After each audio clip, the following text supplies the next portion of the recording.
Hello, everyone. Welcome to the virtual tasting for Beer Week from Laughing Monk. My name is Andrew Casteel. I'm the owner of Laughing Monk. I'm here with... I'm Sarah Brooks, and I'm one of our bartenders here at the tap room. Yep, we're going to be going through a couple of the beers this year for Beer Week. This is usually the biggest week that we have all year. Everyone looks forward to it. It's going to be a little different this year because of COVID, but we still want to be able to share like the beers with you, even in the virtual way, and just give you some of our impressions and a little bit about, how we came up with the beers, how we came up with the business. So yeah, I'm excited to try these new ones from Beer Week because even though it's the COVID Beer Week, we're still got the same amazing lineup that we do every Beer Week. We can still drink beer even if it's at home by ourselves. Yeah. Good times, drink beer. Bad times, drink beer. Yeah. Perfect. Cool. So what are we going to start with? We're going to start with Shift, which is a collab beer we did for Beer Week. It's a collab with Harmonic Brewing and Standard Deviant. Yes, in honor of our shift workers. And this one has, we used Admiral Malt, and the hops we used in this one are Nelson, Hallertau Blanc, and Sterling. I think I said that one correct. So Cool. I'm no hop expert. All right. Well, let's check it out. I'm going to do my thing. So Love that sound. Oh, so nice. So first start with a nice pour. Check out what the beer is like. It's a really nice pale and clear, yellow. Got a nice even head to it, which is great. Like for something like this, it's looking to be refreshing. And then going for a little smell.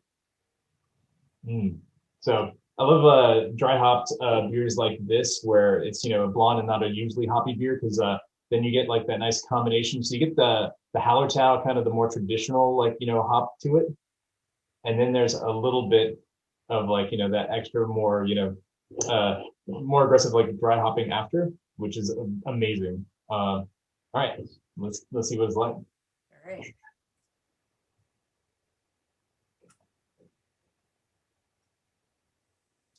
Oh, nice.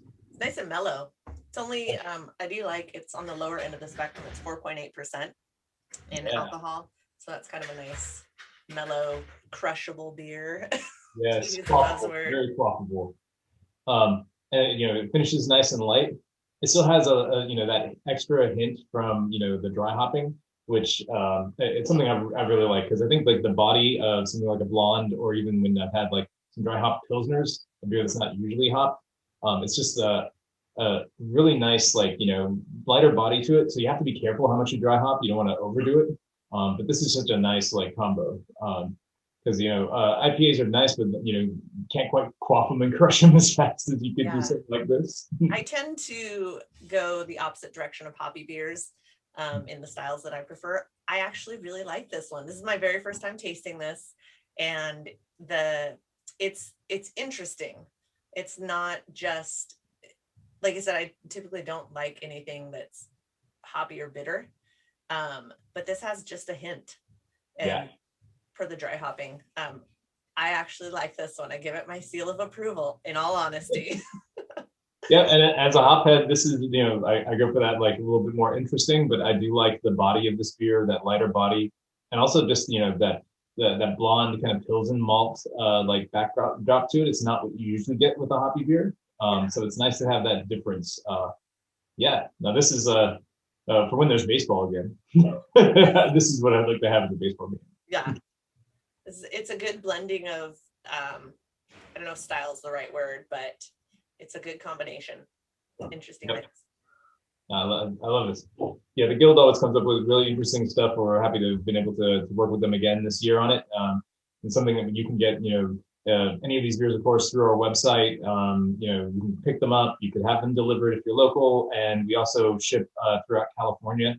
And so there's lots of options at the website. I think there's a link below on this. They've told me so. If not, it's laughingmonkbrewing.com. Yeah. But yeah. Yeah. So while we're enjoying this crushable beer, can you tell us, because I've been told a few different iterations, but I would love to hear directly from you. How did you come up with the idea of Laughing Monk? And share about a little bit of where we started and where we're at now. Well, I've loved making things, in the kitchen since I was like a wee lad. My grandmother, who watched this while my parents worked, I was a latchkey kid otherwise. She didn't believe in appliances, so she needed people to stir things all the time. So I got started early, and it was just really satisfying. Like you make something, and then people get to enjoy it, and it just really feels good. Everybody's happy about it, and you get to do it again. The stuff doesn't pile up. Um, yeah.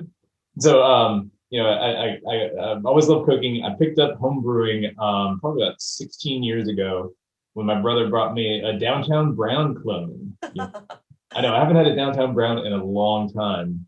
I think that might have been the last Downtown Brown I had, actually. But it was amazing. Like, I mean, the beer wasn't amazing. It was my first homebrew, so it was like overly sweet, and like I didn't know what diacetyl was, but I'm pretty sure there was diacetyl in it because first time homebrewer. But it was just like I'm like, oh my god, I made a beer like what I paid money for in the store. That's pretty impressive. Yep. And so like, I loved it. I got hooked. I kept buying kits, went from like the kits where it's all instant to like the stuff where you steep with some real grains to all the way to all grain, like, batches. And it just like, I just kept, making more beers, all different styles, growing up in California, I loved IPAs, the West Coast IPAs, grew up on those. And as I got more into beer, I discovered the Belgians, and I really, really got into the Belgians. Like wherever you are in the world, it's the beers from there focus on a different aspect of beer. Mm-hmm. So, you've got German lagers and English, milds, etc., all about the grain. You've got the American IPAs, and they're all about the hops. Sure. And then you've got the Belgian beers, and it's all about the yeast, and the yeast is just such a dynamic like element to it. You can have the same yeast, two different beers, you just treat it differently, you pitch it a different, amount and change the temperature you let it like ferment at, and you get a completely different product. And so I really, really loved that, dynamism of it, where like, it's the same four ingredients, and you could have completely different beers. And so that's why, my other work, took me through dealing with a lot of the government. So like that, if you're thinking about starting a brewery, it's great if you love to make beer. Dealing with the government, that's pretty key. So, I knew enough that I could get through this whole process, and we got all the permits, we went through the whole process and started up, Laughing Monk, named Laughing Monk for the Belgian brewers.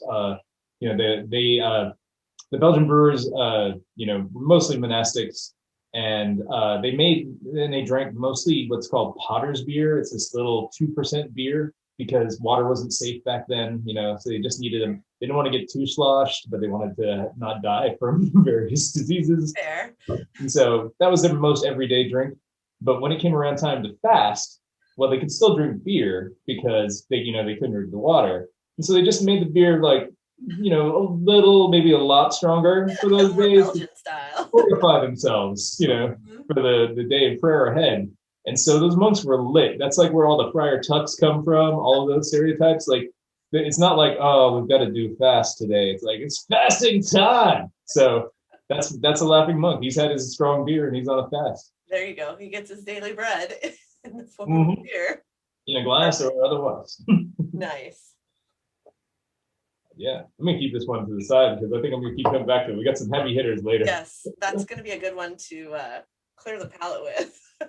Yep. Well, let's open the next one, and then I'm gonna go back to get another round of that question and a little more to it. Next up, we're gonna go with Brother Willie, which is a hazy IPA. This one is 6.5%. And it's using the Nelson and Strata hops, which are two really popular. Both of those are very popular, well-known hops. So yeah, let's go in. All right. Get some of that haze craze. Yeah, everyone always asks me behind the bar, what's my favorite IPA? Depends on my mood. Sometimes I'm snarky, but I usually give them a Belgian instead, or tell them a Belgian. So again, I'm not a big IPA fan, so looking forward to this actually. Yeah, this has got a good, like a nice head to it, really even. Definitely a good haze to it. Um, and like a nice, like, like not as pale yellow as the last one, like more of a golden. Mm-hmm. Let's see what it's like. Hmm. I like a little bit of dank, and then I get a little like stone fruit. So yeah, I'm curious to see what this is like.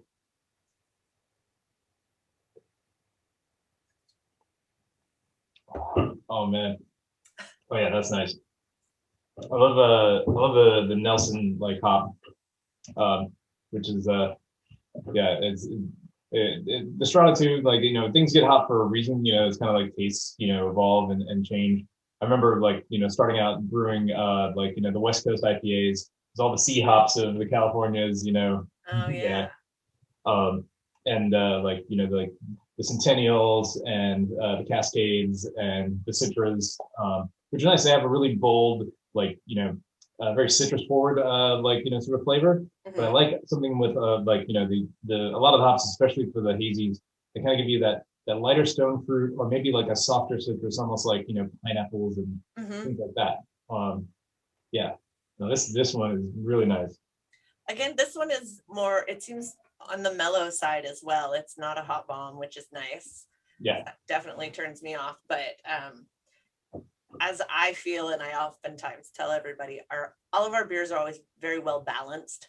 Nothing yeah. is extreme one way or the other. And this one is true to that as well. I could definitely drink this. Yeah, so like IPAs went through a phase where the IBUs, the International Bitterness Units, because it was a measurable thing, everybody had to whip it out and measure, and so like they were just like, this is 1,000 IBUs, this is 2,000 IBUs, and it's to me that was kind of like bragging about how much salt is in your food. It's like, yeah, your food needs salt, it should have some, Yeah, but yeah, like you don't want to just pour it in. right. Um, Don't oversalt. yeah. So like, what's great about like, Jeff really likes to do IPAs like this with what he calls like a barbell like hop plan where he has some initial like hops at the start of the boil to get the bittering just right. And we Mm-hmm. actually usually use Cascade for that, even though it's not a really high IBU. It doesn't have a lot of the bittering in it, but it's Yeah, a mellower flavor. Some of the other like hops with like more bitterness, like just don't have the flavor to back it up. And then so that's the first end of the barbell, and then he waits all the way until dry hop and does a lot more at the dry hop, and that's where you get all the aroma, which is really more of what you taste in hops, like those later ones, whether it's the end of the boil or in the dry hop. That's the flavor hops, not so much the bittering. Um, gotcha. so yeah, it's I like that about his beers. All of them very balanced. Definitely. There's no difference from that. And I have to say, the label on this can is a lot of fun. Oh, it's like disappearing here. It's obviously Brother Willie, some Willie Nelson. I'm a huge fan. I was fortunate enough to see him in concert several years ago, and he's timeless in my book. I know not everyone is a country fan, but I'm quite pleased to see Mr. Nelson on one of our cans. Yeah, no, I love Willie. Not so much like his music, but his prodigious pot smoking is something Yeah. that Well, I think there's that song, I'll Never Smoke Weed with Willie Again. I don't recall who sings it. I think it might be another country star, but yeah, that one's even a monk can look like Willie. I know. Yeah. Yeah.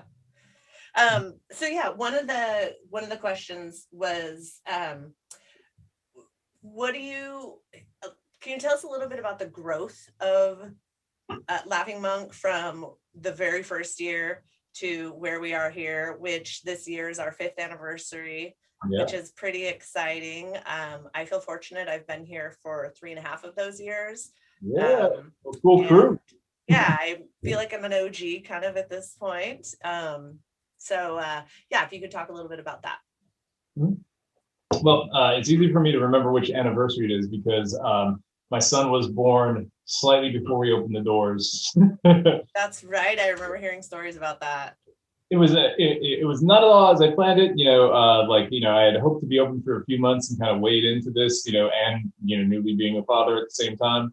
But then there are construction delays, and those way outpace, any delays you could have with actual pregnancy. So, so I was a brand new father. It was amazing. Like the week when we started, my son was born, and then in the middle of the week before we opened up, I had my advanced cicerone test, which I did not pass for reasons everyone could understand. I was like on I think I had 2 hours of sleep the night before. Yeah. Oh gosh. And then we opened the doors, to folks, for the first time at the brewery, which it was amazing. It's a friend later offered me the advice because I was like, oh man, I don't know about starting a business right when I'm becoming a new dad. And he's like, dude, either one of those is going to be a huge bomb that takes out everything that was your pattern of your life. So you might as well just drop them both. Yeah. Get it out of the way quickly. It's like people who have twins. You had twins of sorts. Exactly. Same age. But yeah, at that moment we were only in one of the units that we're in 2 units right now in the space that we're at. So what we see in our background is our B unit. We've been subleasing space for extra storage and such, because you have your idea of how much storage it takes to make stuff, and then the reality kicks in, and you realize, oh my god, I need so much space. And so yeah, it was just a very small tap room, about half the size of what you see behind us in the first spot. But it was really exciting because I love the Bayview, the place where we set it up. It's a block where our neighbors are just people that sell fencing and siding, stuff like that. Not really a hot spot. And so having somewhere where the community can get together was this new and wonderful thing. And that just slowly built over the next couple of years until we've had weddings in our space from artists that live in our neighborhood. We've had forums for candidates that are running for office, where they can talk to the people. It's really what I love about beer. It's like that that in the beer hall is where people gather. It's that third place so that they can get together and chat. And over the time, our first staff was maybe 6-7 people. It was just each day I was realizing that I needed somebody else that I hadn't found. Sure. And now I think we're up to, was it 22? I know we're over 20. Yeah, it's you really grew up, Yeah. And it had to shift, a lot, with COVID that happened. We'd been looking for spaces to do some satellite brew pubs before COVID. Luckily, did not actually have that happen before COVID happened, because that would have been a lot of a lot of cost and probably not a lot of extra coming in. Yeah, but the delays ended up being fortuitous. Definitely. Yeah. Hindsight is 2020. Right. Didn't we have that beer just a couple months ago? Yeah.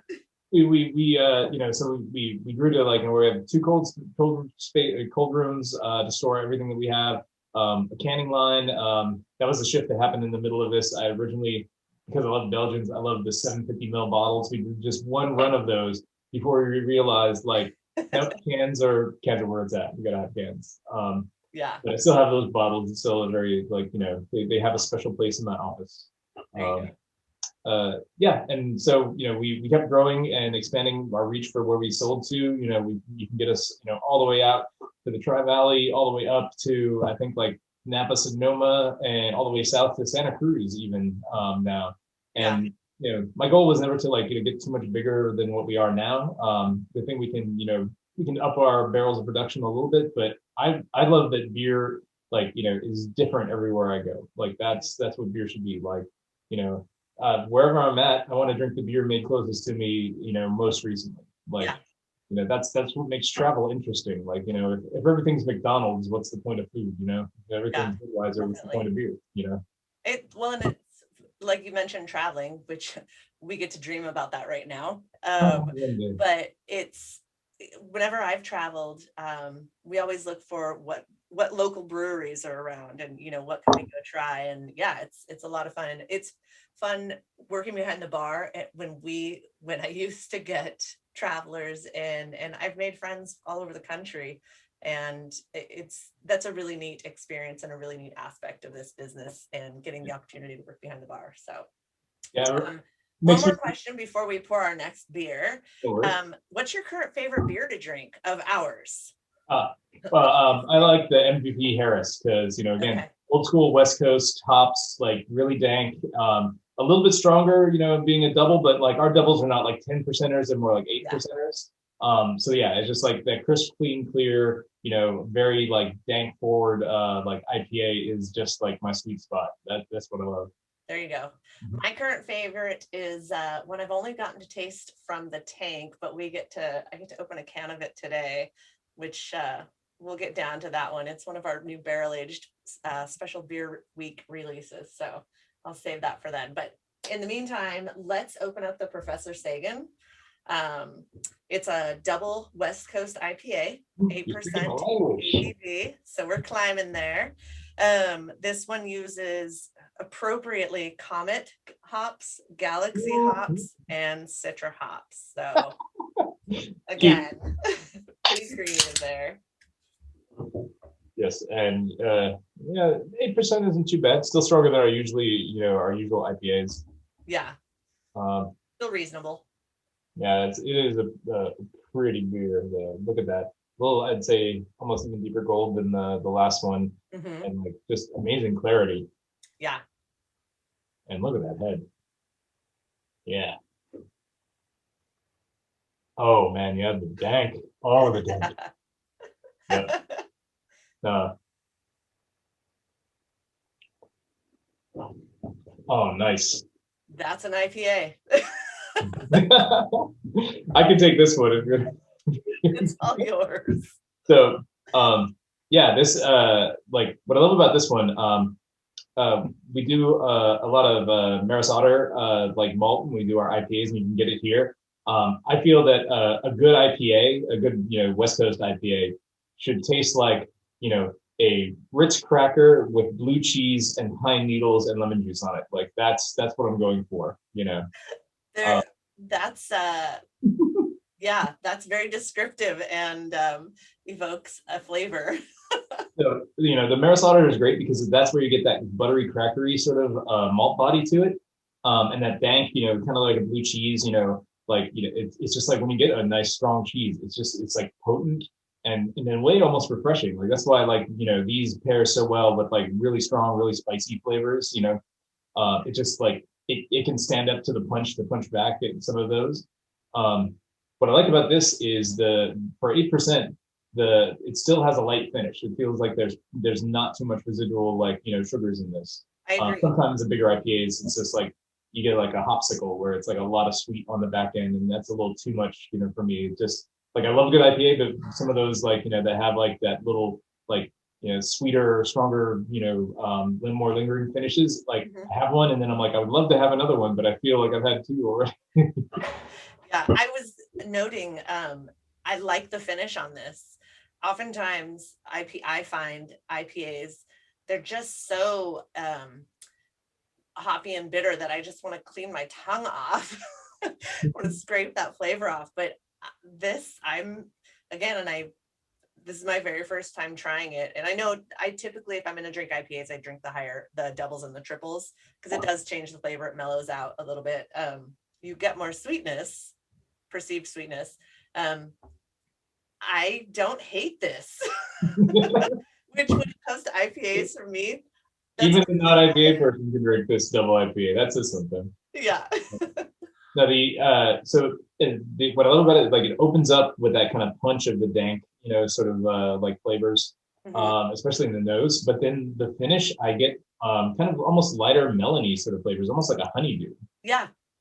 I like that it's softer and mellow, not to use my layman's terms, but it works. That's working for me. Yeah, no, I like a bigger IPAs like this, are they're what really when I was starting to get into better beer, that was like I think what I found first when I was finding things outside of what I could get at the supermarket near my college. I found a Pliny. I was like, this is amazing. I want to have more of this. And it's that that little extra bit of punch and that little bit extra bit of bitter, where it's not the beer that I'm going to be sitting down and having like 4 of, but I can really savor just like the one of it. Yeah. I'm guessing I was going to ask, what's your favorite beer to brew? Is it an IPA or? So for brewing, well, at the brewery, I do love our West Coast IPAs, but I think for brewing, I really love the Belgians because Okay. there's a lot more like, just the craft to doing a Belgian really well. It's there's so much more that goes into that. Hmm.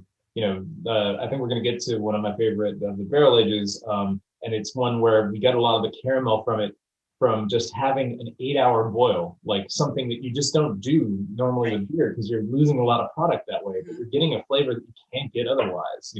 That like Maillard reaction over those 8 hours is such a delicate thing, and you get to make it. It's not just like, I love like when you get the right combination of hops and combine them, but it's still like you're just kind of showcasing things that other people grew, Hmm. where you're developing those flavors in the Belgians. Like you find just the right yeast and just the right way to treat it to get just the right profile at the end. So that was like as I was getting better at my home brewing, that was like what I was ending on, and that's why when I started Laughing Monk, it was about Belgians. Still some IPAs because I got to have some bitters, in Yeah. there too. Yeah. But like having the really subtle flavors and but I think is like the pinnacle of like balance really for me. Like a double is for me the pinnacle of beer balance. Um, it's like a Pinot Noir. It's like it's never Yeah. too hot for one, never too cold for one. Sure. It's this strange style that's kind of like it's kind of it has time and history and it's still around. I don't think it's as big as it was back in the day. But it's something I think is timeless. It's just like you can go back to one and it just feels. I'm like I could have been around in the 1400s and been having this. Yeah. Yeah. There's a beauty to that. So I when I used to order beer before I liked beer, I would ask, can I get your least beery beer? And I didn't know what it was about beer that I didn't like. I worked in the wine industry for several years. I love wine. You mentioned Pinot Noir. It's one of my favorites. Mm. But when I was introduced to Belgian style beer, that's when I really started drinking beer, and that's when I started really enjoying it. And I learned when I was saying your least beery beer, I wanted something that wasn't hoppy and bitter. Oh yeah. So Belgians are where it's at for me, which Laughing Monk happened to be the perfect place for me to fall into. And it's been really fun too, sharing when I get customers at the bar that not necessarily big beer drinkers and they aren't sure what to order. And it's nice to be able to relate to them and tell them, hey, there's more options than those beery beers. Let me introduce you to a Belgian. So I'm very thankful that we do make the Belgian style beers, and yes, the doubles are fantastic. The Evening Vespers is one of my favorites when we make that one. Yeah, that was one of our first launch beers. It was one that I definitely wanted like that beer. Yeah. 'Cause, we get doubles here all the time from Belgium, Mhm. but they have had at least a couple months in shipping and transit before you get there, and they can withstand that. They're not a beer that like is going to be terrible if it has a little time in the bottle. But it's a very different thing. It's like the malt is much more forward. The sweetness is a little bit accentuated. When you have it fresh, like you get a much more balanced experience where like the hops and like the sweet are in a better balance to it. Mhm.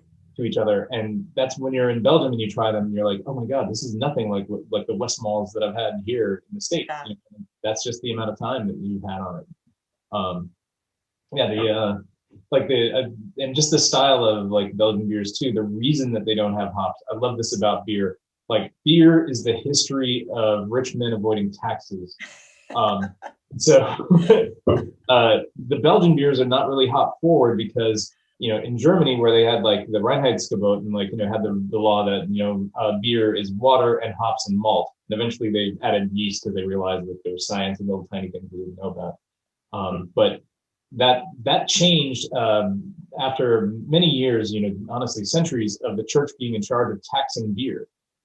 They would, to start a new batch of beer, you would get a cut of the gruit cake, and it's basically the malt that was left over after the brewing, and they would season it because they didn't have hops. It was, they were all gruits, which are basically they season it with stuff almost like you'd put in a mulled wine, and they would put it in their next beer, and it would work well because of those invisible things called yeast that they didn't know what they were, but there's a bunch of the yeast in The magic. in those yeast cakes. And so at some point there was a struggle between the two churches, and like there was a big fight about who got to tax things, those things. And all the farmers and the people that would make beer, they're like, screw this. I'm just going to continue to make it. And you can just make beer with wild yeast. So they're like, oh, I can just keep doing this.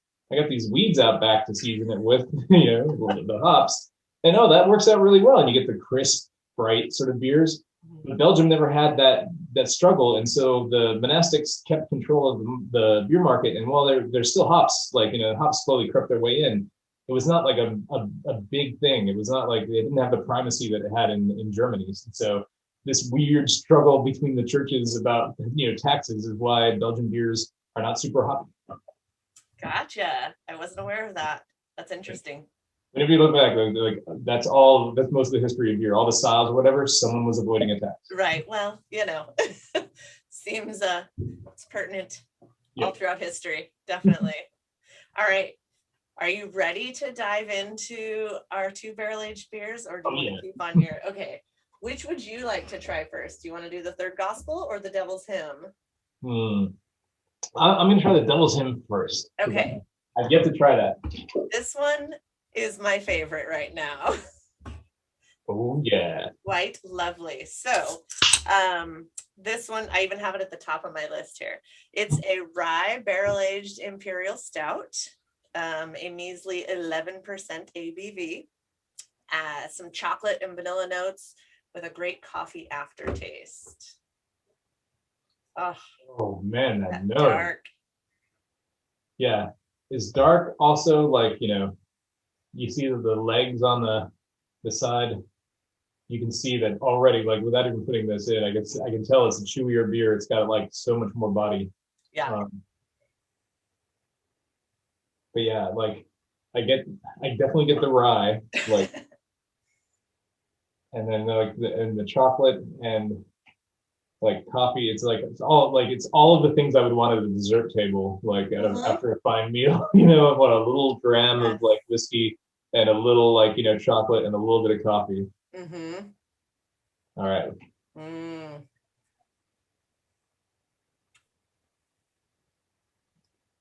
Oh yeah. No, that's what I love. The first thing that jumps out to me, and this is what I love about Jeff's barrel age that he does.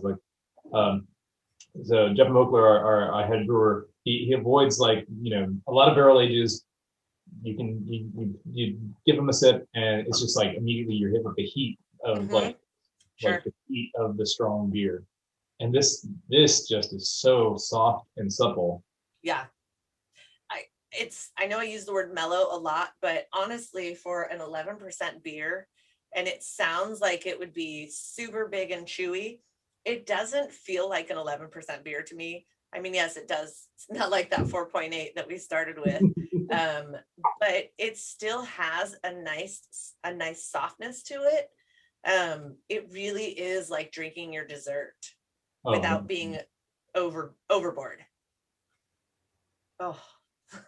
Yeah, besides the chocolate and stuff, it's you get a little bit of vanilla, is that right? Yeah. So what I love about vanilla, it's like the jazz of flavors, because vanilla is present in the things that you aren't tasting. Vanilla is there to kind of smooth over the rough spots, and the things that might be a little too sharp. And I definitely get that with this, because while the nose, you notice the rye and the coffee and the chocolate first, the vanilla is there, making sure those are all in tune. It's really key to the bigger barrel beers, whether it's the stouts or the quads that we do, just adding a little bit of that. Even some of our sours become so much better with just a little bit of vanilla to it. It's like the tie that binds, in a sense. When our moms used to put onions in our food and said, it's a flavor, but you can't taste it. Same with this. You got to have that that connected they're all together. And plus the stout is nice because it's sometimes with the Imperial stouts, I'd be curious the exact balance of the dark malts he uses for this, which carafas, because some of them can get a bit sharp. You get a stout where it's you get a little bit of that acrid, from it. This is almost down to a chocolate malt where it's just dark enough, but like not over the top, like, because stouts can go like from chocolate to coffee to kind of like almost like inky, Correct. Yeah, this is really subtle, man. I wish I could just like topper this and like enjoy it over the next week. Yes. Yeah, this one's quite lovely. I think this one will do well. So as a strong beer drinker, you would have loved, I think it was my 37th birthday. I decided to try 37 different, big beers. Oh my goodness. That showed up, brought one. I don't recommend this. We didn't have a lot of any of them. I mean, these are beers, but 37 tastes, 37 ounces, if you will. The tasting notes are amusing because they start really long and they keep getting shorter as you get going. Sure. Oh, that's funny. Yeah. Mm-hmm. Oh, this is so nice. It's almost like a fine port. Can just sip it and enjoy it. I can see, something like this, that you can even, put it away for like, if you're getting one, like I would get one to have fresh and then one to have like a month or so down the road, just to like, that's one of the things I love about big beers like this. I was into beer aging for a while, just kind of seeing what beers do well. And usually if it's over 7%, the stronger it is, but at least at 7%, the darker it is better. It changes over time. It gets, the malt becomes more forward. The sweetness is a little accentuated. You lose a little bit of the sharpness in the alcohol, which this doesn't even need. Like this is already smooth, so that's why like you could have there. But I'm curious after a little bit what this might like be like. If it's even like if we could lose even more of like any of the sharpness and like there's just the littlest hint of heat, but like it would taste almost probably like like a 6% stout. It would be very dangerous. Yeah, I'll just continue to soften.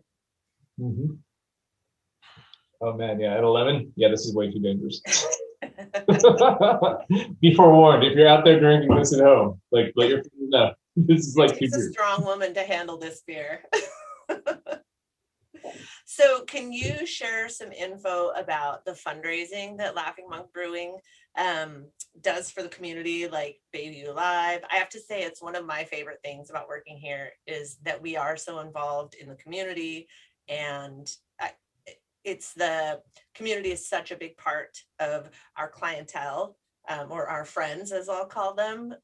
We have such a broad range of folks that are coming in, and I love that, but I love that we give back. So can you tell us a little bit more about that? Yeah. So yeah, when like it was my path to being a beer maker, like, was not the straightest line.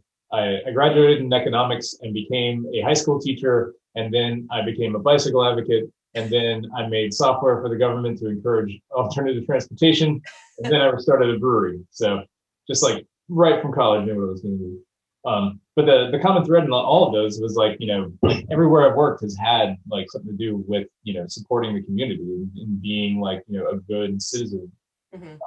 And I didn't want this to be any different. Like it has to be, you have to have roots in the community because that's what, like a beer hall is. Like if it's not that third place for everybody in the community, then what are you doing, And so we started off I was doing the rounds and talking to people about our project to make sure that like, the folks in the neighborhood, wanted us to be there. And I met up with, some nonprofit folks, and that's where I met Tyra, who we together formed Imprint City. That is the group that put on Bayview Live and also did what's called the Spray View down in our industrial area in the Bayview. The Spray View is a section where we got muralists from here in the Bayview, and also like from worldwide. We have a Korean artist that came and did one of the murals. And so we did murals all down our block. We did some murals elsewhere in the Bayview, including at Mendel Plaza, and just trying to build that sense of pride in the community and show off like the incredible art that is made right here. So that was like the first foray, and then we just continue to support other groups throughout the time. So like City of Dreams that's nearby, we've supported their program where they take kids for after school program. to get mentorship, and to have other experiences that aren't always available to them in the Bayview. We helped the Third Street Youth Clinic. We've helped Open Door Legal, which provides free legal services to folks in the Bayview. So like all of these, nonprofits have been through our like, brewery, had like fundraisers here. We've done fundraisers for them. We've even done beers like to help folks out. I know through a friend, I know Dolores Huerta. And so that's how we had our Hermana Dolores beer. And was able to like donate some beers, to Dolores, which was really, really amusing. We were talking with her about the project, and we're like, oh, it's going to be this hazy IPA. And she's like, no, nothing about what I do is unclear. And so we made her a West Coast. Perfect. That's great. And I like the West Coast better anyway. So, but yeah, it's, I feel that's the most important thing you can do as a brewery now. You're not trying to be one of the huge, like Anheuser-Busch or like, like Miller's, like that they have no connection to a place. But we have a definite connection to our place. Mm-hmm. And you've got to really, give back to that place to earn that, is my feeling. And so we continue to do things for the neighborhood. Like just today, a restaurant down the block from us in the Bayview called Tato, they have a pay what you can Taco Friday. And the extra money goes to provide meals for folks in COVID hotels and homeless shelters. And so I went down and bought $1,000 taco, which is amazing. It's worth every penny. Yeah. Like that's because, I know the business owner there, Kristen, and like, we talk about like the neighborhood so much. We have a great group of merchants who are all meeting together and like trying to do better for the neighborhood, make sure that it thrives and make sure the folks there thrive. Yeah. And it's just, it's a great neighborhood. And, it makes it easy to be this involved because it just feels so good. Like, all of the neighbors that come in all the time, like, some of them came here just from like, we had a nonprofit event. Right. And, then they realized who we were and like, it's like a family, an extended family. Yeah. I like when I'm standing out front for whatever reason and see someone coming by, and some of our neighbors just down at the corner have become good customers, and people, as you do at a beer hall, become friends, the folks down at that end of the street and this end of the street and a few blocks away, and people that wouldn't normally associate with each other because their lives are busy and they're going in different directions, different fields, and they come here and everyone's on equal footing and they make great friends. And I love hearing about, oh, I went to a barbecue at so-and-so's house. And, I love that kind of stuff. And that's the beauty of, I really do think Laughing Monk encompasses that and promotes that. And I think it's fantastic. It's, again, one of the things I love about this company. Not that this is about promoting that, but I'm very thankful for that. And that, this is our fourth beer. So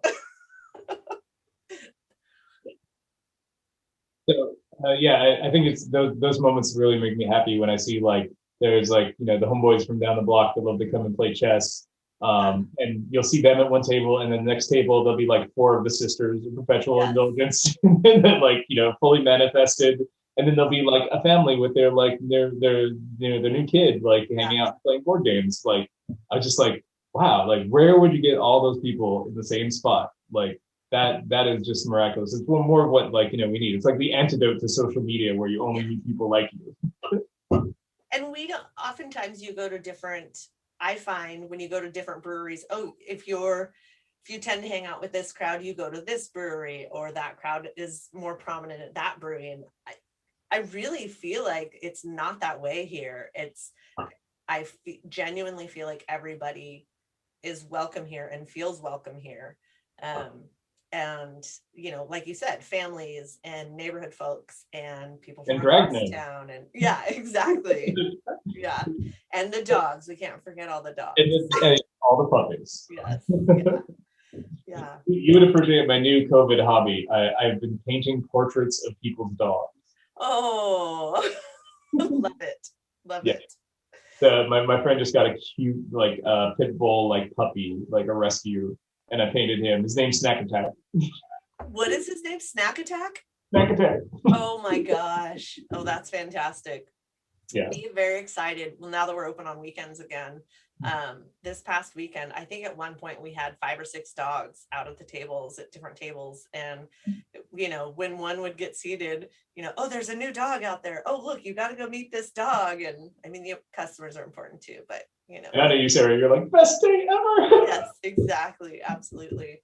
So, all right. As much as I don't want to move on from this beer, and I will be finishing it, we do have one more barrel age to try. All right. All right. This is my favorite barrel age. There you go. So this is the barrel aged Third Gospel. This was a 2020 anniversary release. Again with 11%. So I was, when you were talking earlier about the barrel aged beers, the Devil's Hymn, and trying it maybe in a month, trying one now and then in a month. I like that we bring beers back, like the barrel aged beers, and have them a year later. Oh yeah, usually a beer week thing. So this is one of those. Yeah. So this was like the original version of this that we made before it was barrel aged was, I think, my favorite of our Belgians that we did.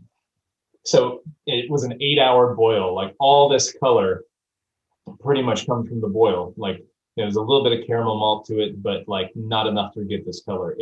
We lose I think he lost like a third of the boiler to, or of the pot, like to evaporation, because we developed all that caramel at the bottom. And like even before it got like the barrel notes to it, it was just so, it was decadent. It like that Belgian candy sugar flavor that is great about these kind of beers. It was just so forward on that, because that was the way they did it in the old days. They didn't have these concerns we have about like constant like throughput. You got to get the most out of each batch, and so they were able to develop the flavors. And so yeah, I was just like proud to like do an homage to like the old ways of doing things, and that it comes through in the nose. You get caramel, even almost a little molasses. I get the molasses.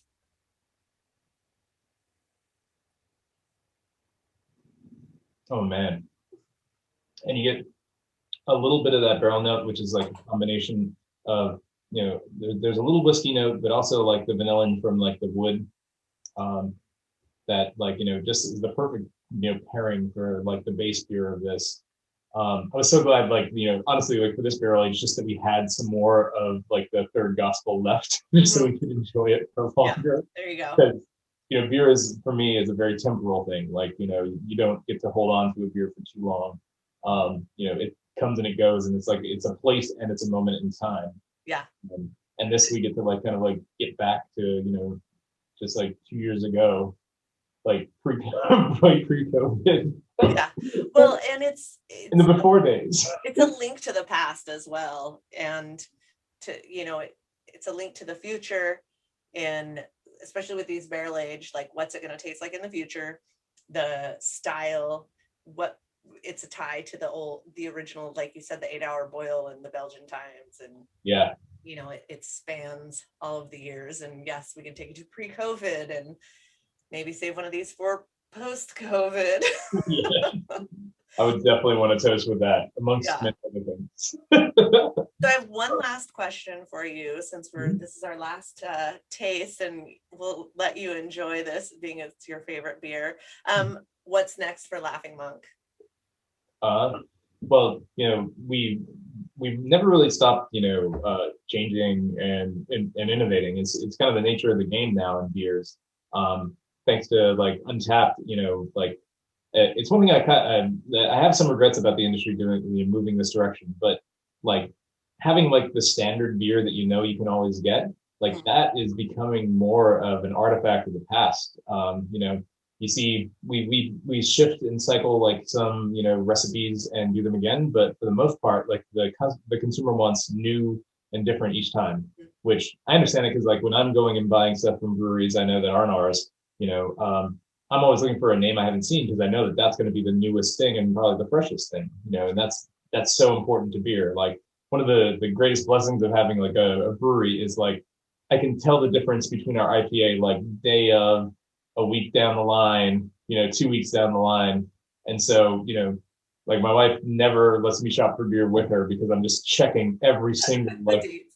and she's like, "Come on, just pick something. It's an IPA. It's fine." But no, it's not. This is 3 months. Come on. Like, uh, and so we keep coming up with with new and different recipes, especially for the IPAs, and we keep cycling back some of like our favorite Belgians. And so I think that going forward, I think we're going to see more of those beers that kind of bring us a hybrid of both. Things like the shift that we had, where it's got that Belgian blonde base to it, but it has the dry hop and some of the newer hops that you'd see in some of our IPAs, and I love that about it.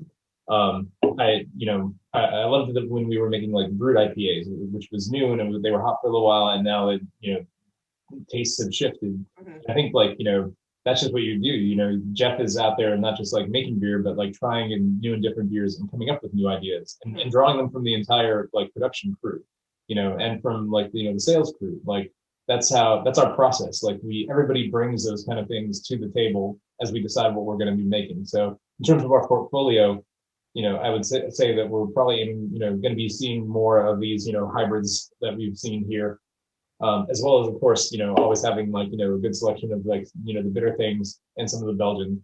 In terms of the business itself, post COVID, like I think it's changed everybody's buying habits. So, like we made the pivot really early on to delivery. And I think that that's going to be a pivot you're going to see not just in our industry, but in a lot of industries. I think a lot of people's habits have shifted to that, and so we're going to maintain that. And we are still looking to expand East Bay, North Bay, most likely, maybe somewhere else in the city. And that would open up some more delivery areas for us, for more regular deliveries in those areas. Yeah. It kind of changes what we're looking for in terms of spaces too. I think, we have this wonderful large space you can see behind us. I think our next one's maybe on the smaller side, just, having seen, what happened for this, yeah. this past COVID, break that we all had, or having. Yeah. Sure. So, there's going to be that. We're going to continue to can and continue to offer, I think, mixed packs to allow people to try lots of different stuff, because that's what I like to do as a beer drinker, I've got a kid. I maybe have a beer, in an evening. And so I would love each of those to be a different beer. It's something I realized, as I started getting into beer, it's like, I think if I take a sip of a different beer each time I took a new sip, I could still not keep up with how many beers are being made. Yeah, that's true. Very true. And it's a wonderful thing, there should be that much variety. I love that about the world, that I can go somewhere and I have something completely different. And so that's what I see for us, continuing to expand and build our delivery methods for people to get beer, and to get a couple more spots in East and North Bay. But I don't really want to make us that much bigger. I think that something happens when you get over a certain size. There's the personal touch is lost, because what we make isn't the recipe is just the ingredients that go in. The actual important things, and this is what I love about beer, a lot of it is very rule of thumb, which actually came from beer makers. It was in the Belgian brewing days, they didn't have thermometers, so the young monks would go in with the expert monk and they'd be brewing, and the expert monk would put his thumb in the beer, in the wort, and he'd be like, "Oh yeah, put your thumb in. That's the temperature. Keep it there." Wow. Yeah. Oh, so gosh. I had no idea. I love those tactile, things that it's knowledge that can't be written down. It has to be experienced. Yeah, definitely. So, when you're of a size like ours, or of of a lot of the small breweries that are our friends here in the city, they're tasting along the way of the process of each beer to know when it's ready to go to the next step. It's not wait this many days. Okay, now it's through this. It could not be ready, even if the last time it was that many days. You've got to taste it and know that it's ready for the next step. Sure. So keeping it small, but being efficient in how we use that, and being able to bring it to more folks in our area. I don't want to take over beer in the country, but I would love that when people come to the Bay Area, that they're like, I've got to try a Laughing Monk while I'm here. Yeah. Well, I can tell you from my perspective here at the tap room, that's happening.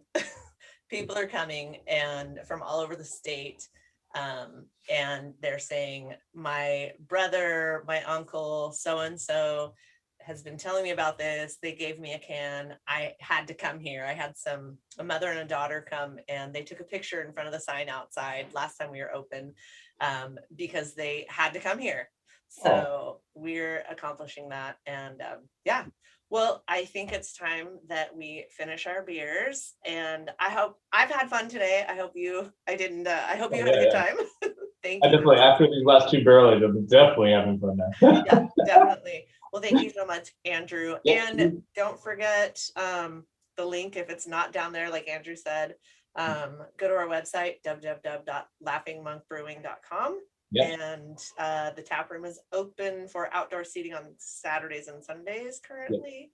We deliver locally in the Bay Area and available for pickup, and we also ship statewide. So wherever you're at and you're enjoying your beer week, you can get some of this beer that you saw right here, along with other beers. There's going to be other virtual tastings with other folks, so you can hear from other people besides me and my long-winded, self. But yeah, enjoy glass, raise a glass to your friends, and have a happy beer week, everybody. All right, thank you.